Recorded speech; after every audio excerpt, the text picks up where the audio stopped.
Hello दोस्तों, स्वागत है आपका डॉक्टर एग्री बिजनेस हमारे चैनल पे।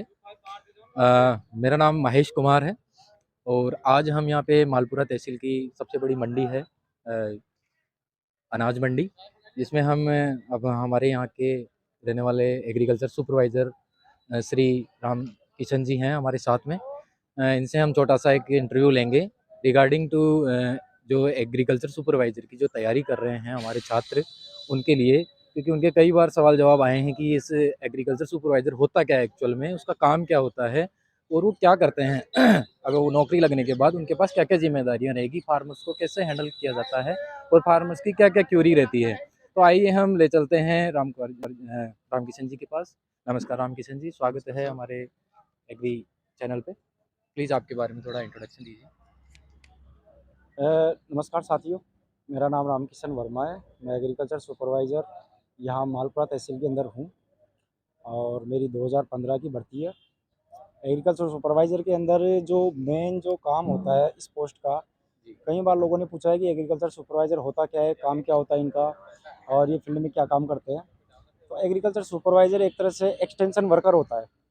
एक्सटेंशन वर्कर मतलब जो लैब के अंदर जो भी साइंटिस्ट, जो भी वैज्ञानिक, जो भी रिसर्च करते हैं, ओके। तो जो उन्होंने किया है, उन्होंने जो भी नई-नई तकनीकी जानकारी बनाई है, तो उनको हम फ़ील्ड तक कैसे अप्लाई करें, फार्मर्स तक फार्मर तक कैसे पहुँचा कैसे पाएँ। पहुँचाएँ?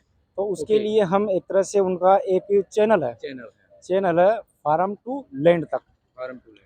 हमारे पास होती है जैसे एक पंचायत होती है, पंचायत स्तर पर जैसे जितने भी किसान होते हैं, जैसे जितने भी काश्तकार होते हैं, जी, जी। तो हमारा मेन काम होता है कि उनको जानकारी देना, किस टाइम पे कौन-सी फसल, कौन-सी बीमारी, कौन-सा रोग, तो उसका इलाज कैसे करें, उसकी रोकथाम कैसे करें, नंबर 1 काम तो ये एक होता तरह है। से आप कह हाँ, सकते हैं कि आप जो किसान की जो फसल है उसके आप डॉक्टर हैं। हाँ, डॉक्टर समझ सकते हो, वैसे तो कंपाउंडर ही है, डॉक्टर तो बड़े होते हैं। जी, जी, जी। हाँ, और दूसरा हमारा काम होता है कि जितने भी डिपार्टमेंटली जो हमारे सरकार की तरफ से जो योजनाएँ चलती है, जी, जी। जैसे अपने प्रधानमंत्री कृषि सिंचाई योजना आ गई, प्रधानमंत्री फसल बीमा योजना आ गई, जी, जी। तो उनके बारे में किसानों को कैसे जानकारी दें, कैसे अवेयर कराएँ। कई योजनाएँ ऐसी होती है सर कि ये जो हमारे किसानों के लिए। किसानों को थोड़ा-सा आप बताइए कि ये फसल बीमा क्या होता है? देखिए सर, फसल बीमा जो योजना होती है, प्रधानमंत्री फसल बीमा योजना केंद्र सरकार की तरफ से चलती है।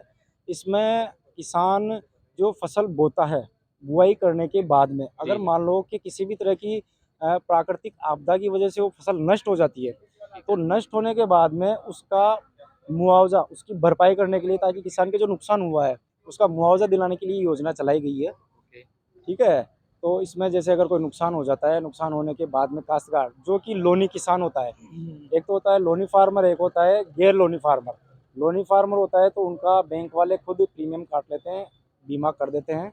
फसल में नुकसान होने के बाद में, नुकसान के आधार पे उनका सर्वे होता है, सर्वे के बाद में जितना नुकसान होता है, वो अकॉर्डिंग मुआवजे उनको के रूप में। मुआवज़े के रूप में ये जो राशि है वो दे दी जाती है। बिल्कुल, थैंक यू सर।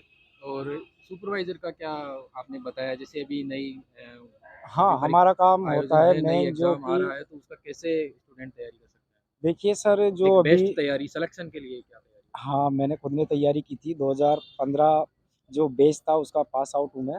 जी। और इसकी तैयारी के लिए वैसे इतना ज़्यादा टिपिकल नहीं है ये। कुछ एक किताबें हैं एग्रीकल्चर की। आप और रेफ़रेंस देना चाहेंगे कुछ हाँ, बुक्स का जो अच्छी क्वालिटी?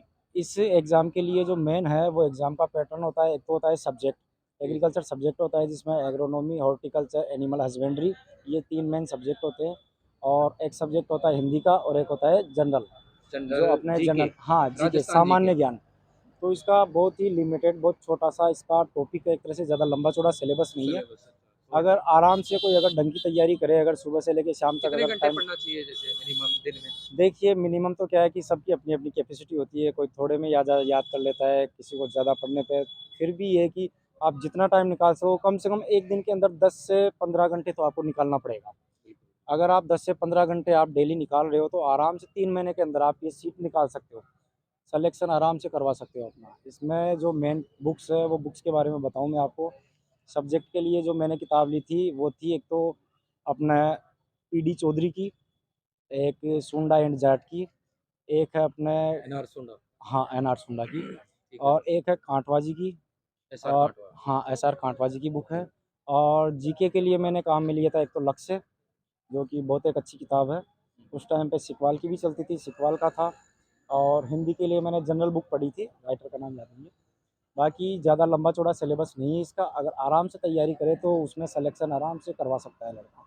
बहुत बहुत धन्यवाद आपको, एक अच्छा विद्यार्थियों के लिए अच्छी गाइडलाइन आपने दी है। बहुत बहुत थैंक यू हमारे जितने भी चैनल के हमारे सब्सक्राइबर्स हैं उनके लिए, और सभी स्टूडेंट्स की तरफ से आपको बहुत बहुत धन्यवाद। और जो सभी स्टूडेंट हैं उनको कहना चाहूँगा कि अगर तैयारी करनी है, अगर सीट निकालनी है, तो एक छोटी सी बात मेरी तरफ से कि एक मूड बना के तैयारी करनी पड़ेगी।